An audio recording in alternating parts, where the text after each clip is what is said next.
Iran के supreme leader Khamenei की Trump को चेतावनी, बमबारी में नष्ट नहीं हुए ईरानी परमाणु ठिकाने।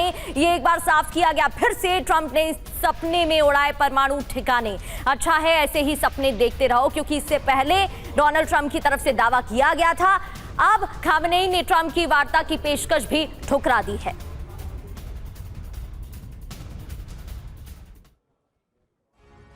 तो अमेरिका वर्सेस ईरान, युद्ध का नया मैदान। बड़ी बात, खामेनेई ने ट्रंप के एटमी ठिकाने नष्ट करने के दावे को ही खारिज कर दिया है।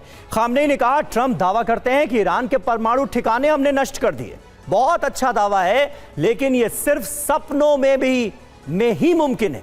किसी के पास परमाणु ठिकाने हो या नहीं, यह आप तय नहीं कर सकते, अमेरिका तय नहीं कर सकता। ईरान के पास परमाणु क्षमता है या नहीं, ये आप पता लगाने वाले कौन होते हैं, ये कहा है खामेनेई ने। ईरान अपनी मिसाइलें कहीं से नहीं खरीदता, बल्कि खुद बनाता है। और अब आपको बताते हैं कि ईरानी परमाणु कार्यक्रम पर इजरायल क्या दावा कर रहा है। इजरायल ने भी माना ईरान के परमाणु ठिकाने सुरक्षित हैं। ईरानी एटमी ठिकानों में यूरेनियम मौजूद है, यूरेनियम तक वैज्ञानिकों की पहुंच है। अमेरिकी हमलों से बच गए एटमी ठिकाने, परमाणु हथियार बना सकता है ईरान, ये खुद इजरायल भी मानता हुआ नजर आ रहा है। तो तिवारी जी, ईरान एक तरह से यह बताने की कोशिश कर रहा है कि अमेरिका के धमकाने का उसके ऊपर कोई असर नहीं पड़ेगा। फिर बिल्कुल अमेरिका ने धमकाया और अपनी पूरी कोशिश करके भी देख चुका है। अमेरिका ने यही गलती की कि ईरान को इराक समझा, चाहा कि मैं बर्बाद कर सकता हूं। हाँ। ट्रंप की यही परेशानी है कि पाकिस्तान के पास न्यूक्लियर बॉम्ब है तो कोई परेशानी नहीं है, बट ईरान नहीं बनाना चाहिए। जबकि विश्व को पता है कि पाकिस्तान ही खाली आतंकवादी संगठन को सहारा देता है, ईरान खाली अपने लिए बना रहा। लेकिन तुम बर्बाद करने की कोशिश करोगे तो उन्होंने एक मदद अवश्य की है, ईरान में लोगों में देशभक्ति की भावना जगा दी है। अब थोड़ी सी कमी ईरान में थी और उनके पास एयर डिफेंस नहीं था।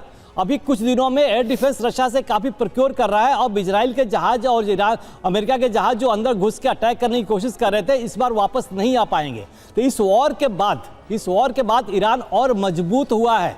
जो उसकी कमियां थी उन्हें सुधारी हैं। अब मिसाइल्स, ईरान ने बहुत मेहनत से, जब से बैन लगा था तो जहाज तो खरीद नहीं पा रहा था, तो इसने अपनी मिसाइल और सी के लिए अपनी मिसाइल बोट्स डेवलप की, जो विश्व में एक उदाहरण है और किसी को भी नष्ट कर सकते हैं। अगर इवन अमेरिका का अगर 7th फ्लीट या कोई भी बेड़ा जाता है तो ईरान की जो छोटी छोटी जो मिसाइल बोट्स है वो डिस्ट्रॉय करने में सक्षम है, इसलिए अमेरिका वहां भी नहीं आ सकता। और एयर डिफेंस जिस तरीके से रशिया से खरीद के मजबूत कर रहा है, इवन उसके B-2 बॉम्बर हो या कितने भी स्टेल्थ बॉम्बर हो, सबके सब वापस नहीं आ सकते और ईरान एक मजबूत बनके खड़ा है।